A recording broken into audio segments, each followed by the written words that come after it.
This video is a historical reconstruction made with AI, based on records from the period, created for educational and narrative purposes. In 1912, Titanic was built to withstand flooding, but a chain of choices turned that promise into an illusion. That night, the ocean was too calm to give the ice away, and reaction time shrank to seconds. The damage didn't look dramatic, but it hit the ship exactly where the design had a hard limit.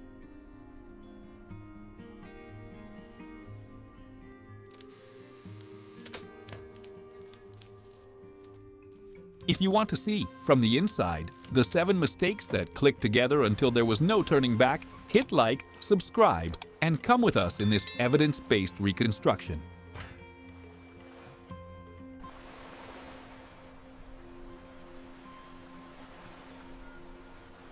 Inside, Titanic ran like a layered city. Up top, luxury depended on quiet routine. Down below, coal and steam powered light, heat, and motion.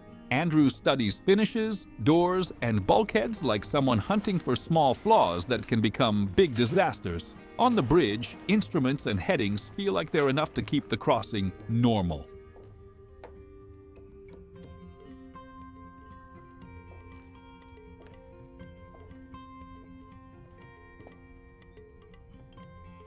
The sense of safety came from watertight compartments, but it also came from operational discipline and conservative decisions. That contrast between hotel and factory is why a problem at the bow could end up affecting the entire ship.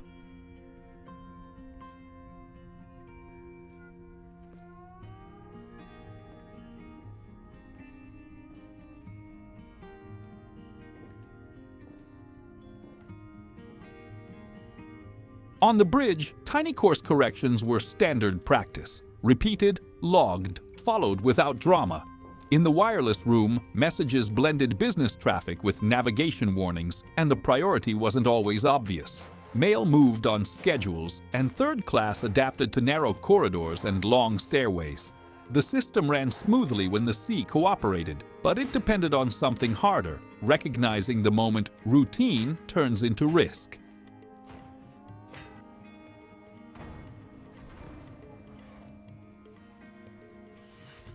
When warnings sit in the same queue as everyday notes, the response tends to arrive late. The ship's organization was efficient. It was also vulnerable to normalizing danger.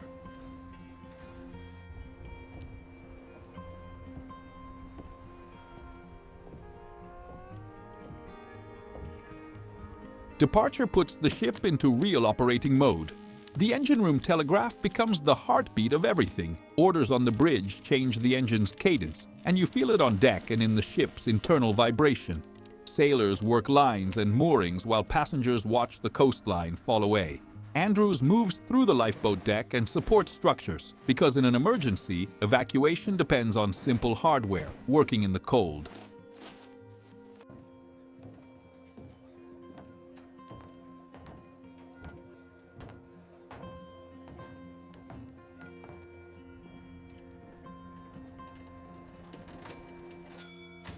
Titanic was designed for regularity and speed, and she starts proving that from day one. The crossing feels controlled. That's exactly when risk is easiest to underestimate.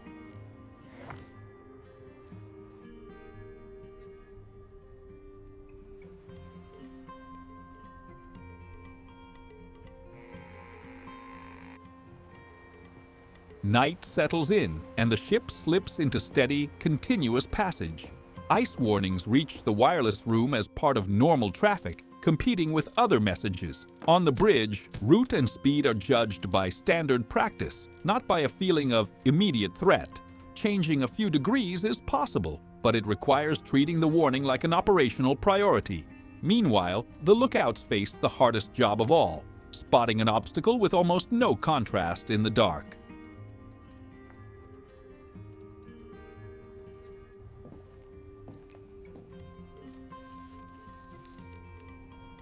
Risk doesn't arrive as one loud alarm. It builds through small choices and small omissions. And when the sea is glass smooth, seeing ice gets even harder.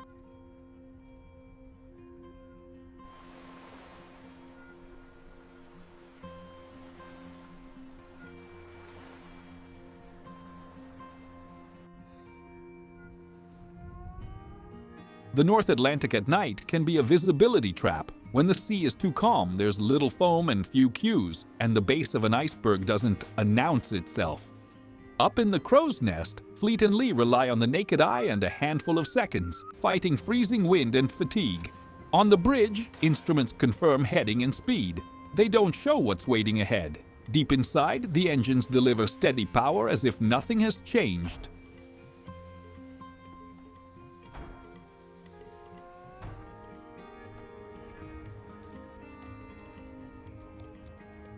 In conditions like this, high speed shrinks usable reaction time and stretches the distance needed to maneuver. Night, flat water, and fast pace together create a bad scenario for any large ship.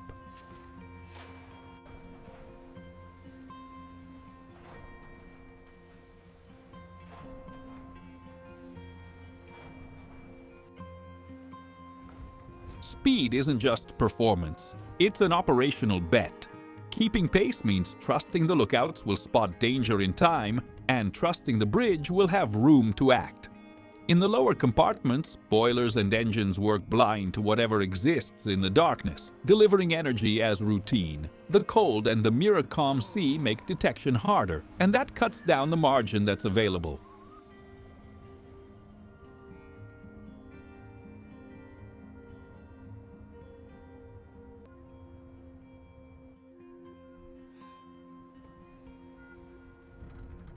What later gets labeled an error is often a chain.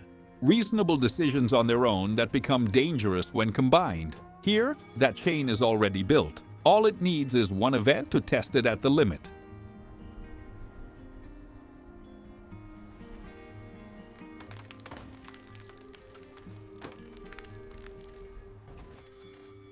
As the critical moment approaches, the lookouts stare into a horizon with almost no definition. The iceberg appears late because the night and flat sea reduce contrast, not because someone wasn't looking. Those seconds are everything for a heavy ship with massive inertia and slow response at the helm. When the shape finally separates from the darkness, the warning has to trigger instant action. The bridge has a narrow window to order the turn and adjust the engines.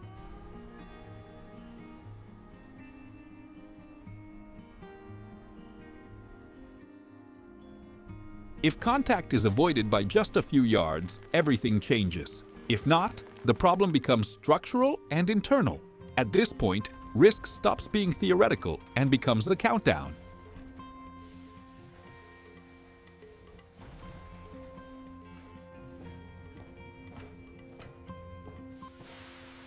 The warning sparks a rapid sequence: telegraph, wheel, engine response, one after another.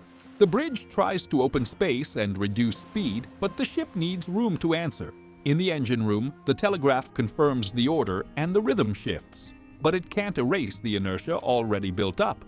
Even with immediate action, an ocean liner doesn't turn in seconds. The iceberg fills the view and the approach becomes unavoidable.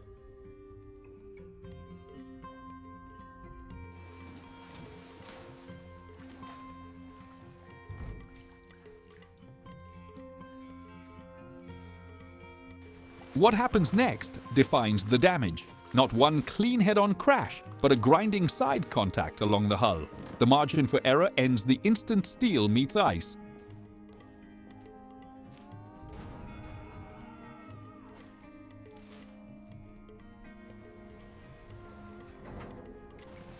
On the upper decks, the impact doesn't look like a single obvious hole. The first real evidence shows up inside: a different vibration, a metallic groan, then water entering the forward compartments. Watertight doors drop to isolate sections, and that can buy precious time. But effectiveness depends on how many compartments were compromised and how fast flooding spreads.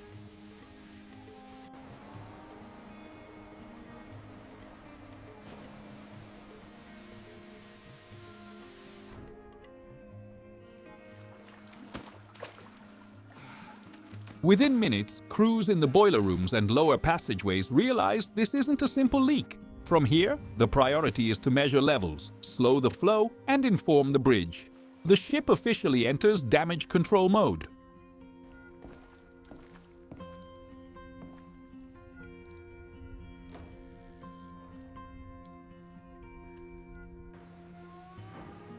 The bridge needs hard information, where the water came in and how many compartments are taking it. Andrews goes down to see it with his own eyes, because that's the only way to compare reality to the design's limit. In the mailroom and forward passages, water appears early, confirming the damage runs wide along the ship's side. This is where decision and engineering collide. The ship either can or can't stay afloat with X compartments flooded.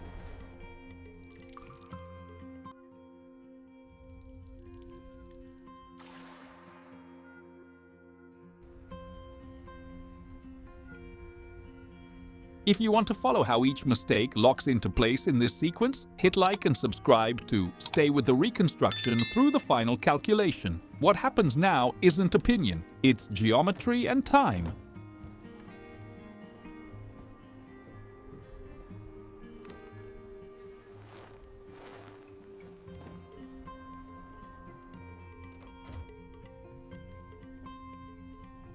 Watertight compartments were a real advantage, but they had hard limits. They can handle only a certain number of flooded sections, and the bulkheads don't rise all the way to the top of the ship. As the bow sinks, water can reach levels where it spills over the top edge of those divisions and pours into the next compartment. That detail changes everything. Flooding stops being local and becomes progressive.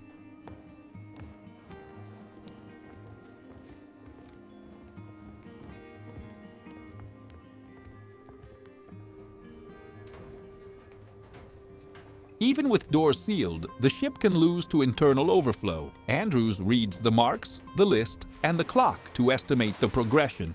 From this point on, every minute reduces the chance of stabilizing.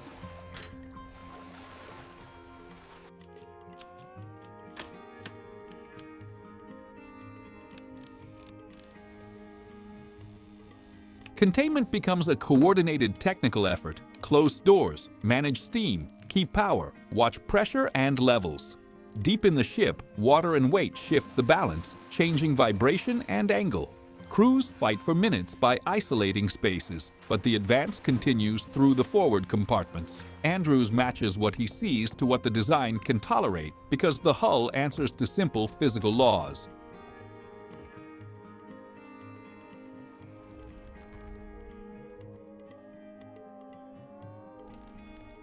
As the bow drops, new spaces are exposed, and the progression speeds up.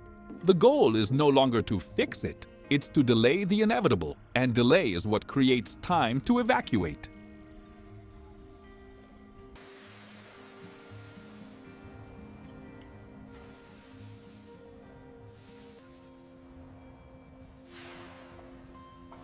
The turning point comes when the technical picture converges. Titanic will not stabilize. Andrews compares the compartment's hit to the design limit and understands flooding will continue in sequence.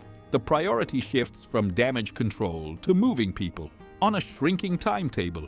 The bridge and engine room still operate, but now they're working to keep lights, communications, and some order.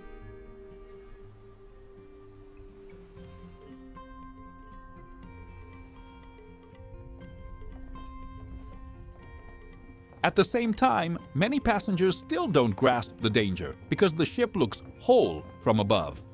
That gap between appearance and reality slows individual decisions. Evacuation begins in an atmosphere of underestimated risk.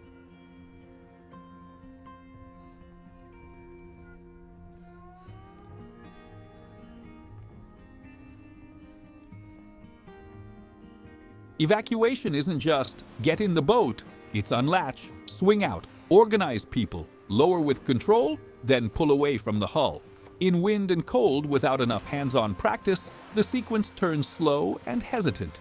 Total lifeboat capacity can't cover everyone on board, and that pressure shapes choices and priorities. In some launches, boats leave with empty seats, either from fear of overloading or from not understanding how little time is left.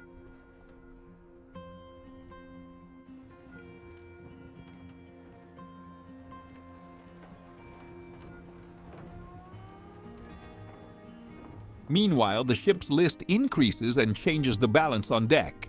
What was a safety procedure becomes a race against the ship's angle.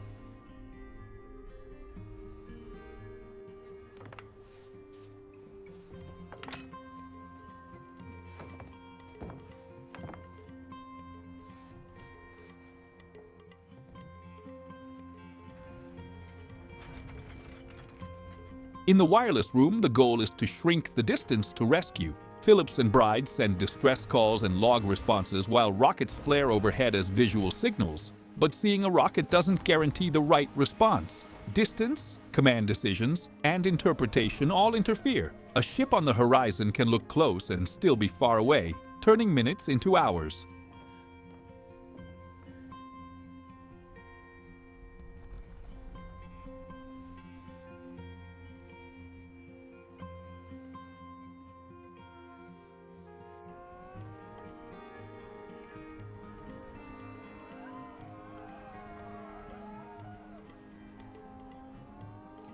Communication works. It just doesn't create instant rescue. Every passing minute increases the list and reduces the window for organized evacuation. In this scenario, rescue travel time is longer than the ship's remaining time.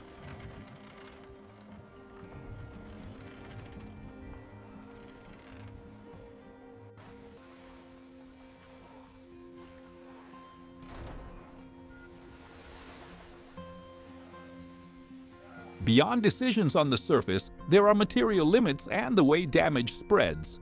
In extremely cold water, metals and joints behave more rigidly, and small deformations can open multiple pathways for water. A contributing factor discussed, not a single cause. What the crew faces is progression and rising pressure in the forward spaces. Engineering fights to maintain power and control for lighting, pumps, and communications.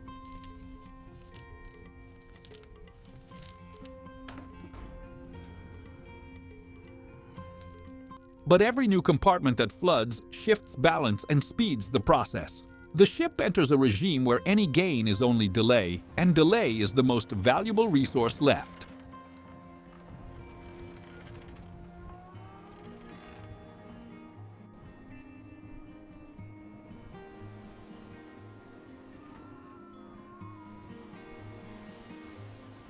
Evacuation accelerates when the list and internal reports make the risk undeniable. Life vests move through corridors and the flow changes, from leisure to directed movement toward the boat deck.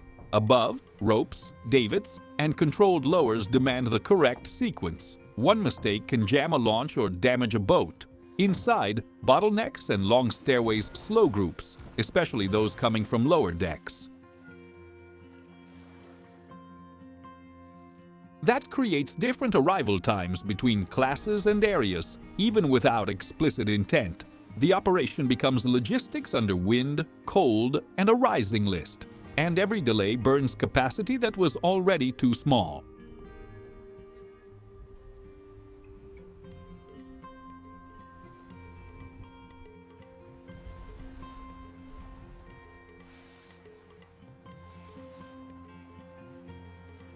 With fewer boats left, every launch becomes harder and more urgent. The crowd swells, wind disrupts the rigging, and the list makes walking itself unstable. Any delay in a corridor or hesitation on deck can mean losing an entire boat. Limited capacity forces choices, and imperfect execution wastes seats that could have saved more lives.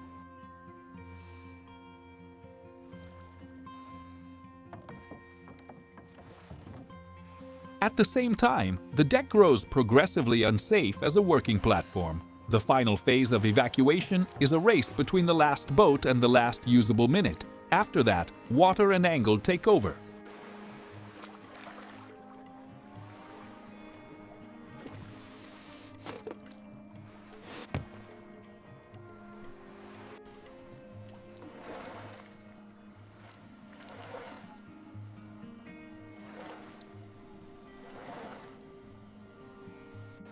With the bow lower and lower, the interior changes function. Floors become ramps, passageways become obstacles. In the engine rooms, power and vibration start showing instability, and the environment turns harsher by the minute. Water moves faster through the lower levels, and the sound of the hull changes, with structural noises growing more frequent.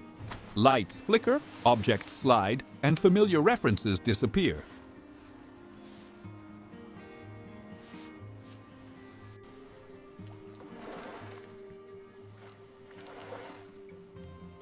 This phase shrinks the workable time for any orderly operation, on deck or below. From here on, the ship's dynamics are ruled by weight, angle, and incoming water. Human control drops fast.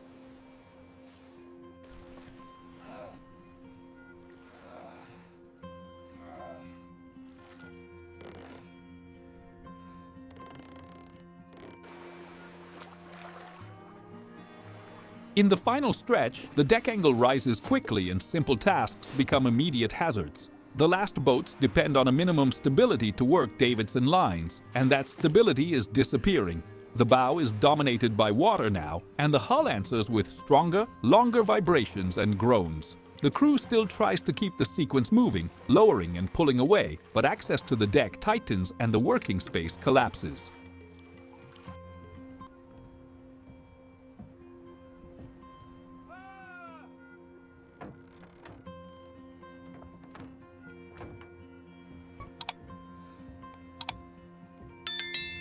Accounts vary in detail, but they converge on the essentials. The list accelerating and the structure under extreme load. It's not a sudden collapse. It's a progression that closes the window of action.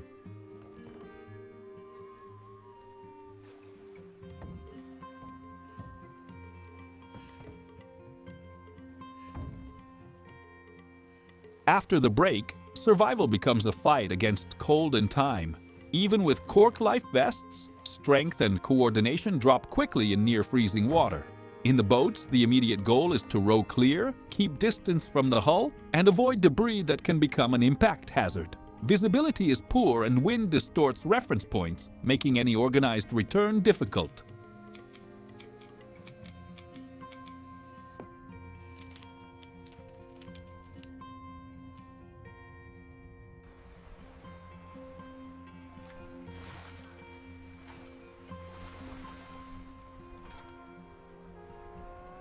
Choosing to go back for people carries real risk: swamping, capsizing, or sacrificing an entire boat. This scene is defined by physiology and minutes, not willpower. The sea turns a maritime disaster into a hard human limit.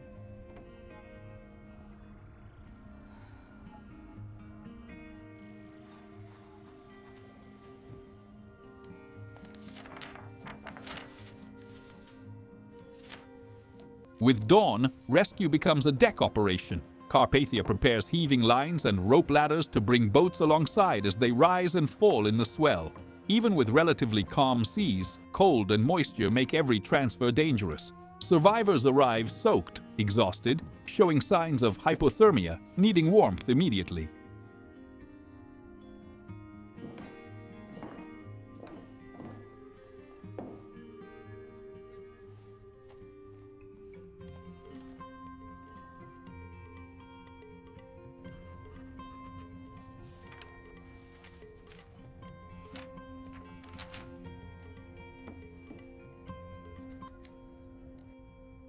The crew organizes blankets, hot drinks, and basic triage, prioritizing heat and stability. From above, lifeboats cluster among scattered debris, confirming the scale of what happened. Help arrives. It just arrives after the critical point.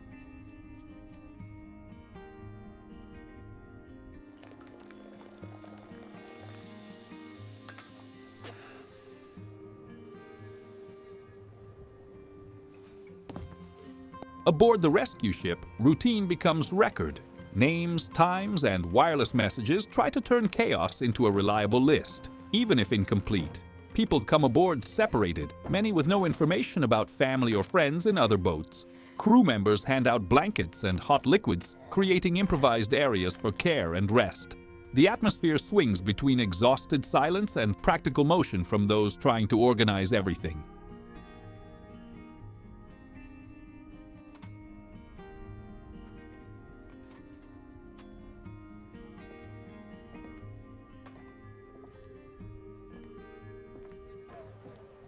The disaster technically ends when the last boat is recovered, but the aftermath begins on paper. Counting, absence, confirmation.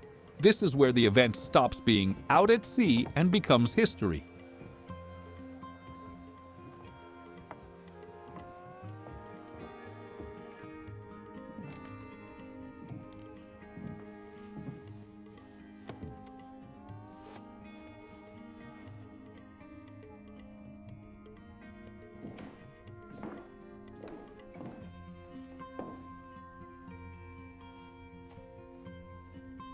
On land, the sequence is formally tested. Ports receive survivors, and investigations gather officers, engineers, and documents.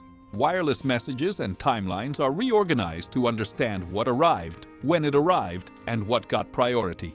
Compartment diagrams and lifeboat records expose design limits and procedural breakdowns.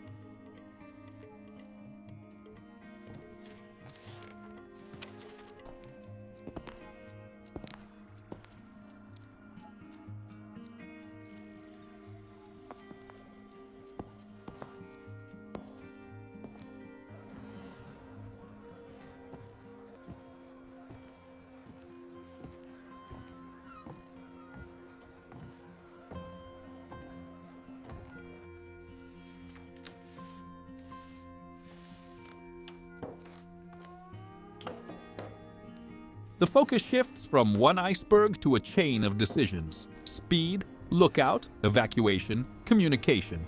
The question changes from what happened to why did it happen like this, and that change becomes new rules.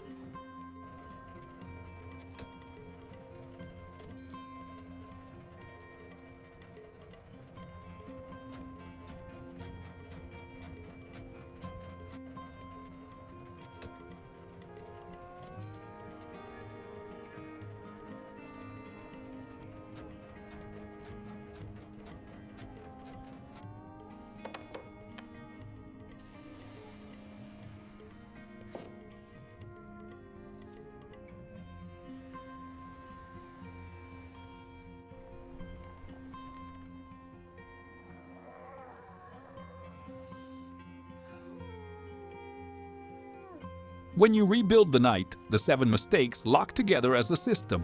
High speed in an ice zone cuts the margin, and a calm, dark night makes risk harder to see and harder to interpret. The lookouts spot it late and the bridge reacts fast, but inertia demands space that no longer exists. Damage spreads across multiple compartments, and the bulkhead's height allows flooding to progress.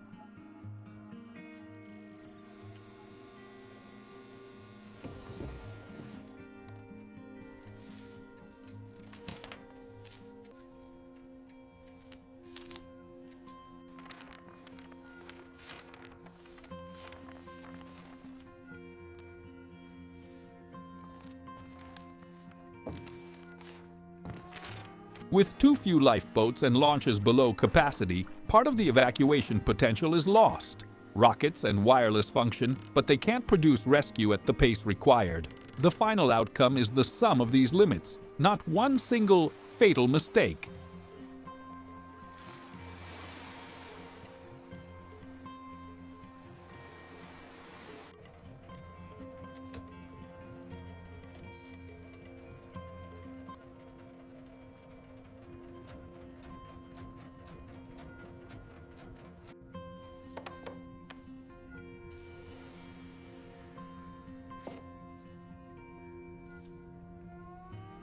The legacy is practical and measurable: more lifeboats, clearer drills, stricter wireless discipline, and safer routing in ice. The central lesson is risk management in complex systems, where small choices accumulate and decide the outcome. Titanic doesn't prove technical invincibility. It exposes the hard limits of design when operations and environment align against you. That's why the case becomes a reference point for international maritime safety standards.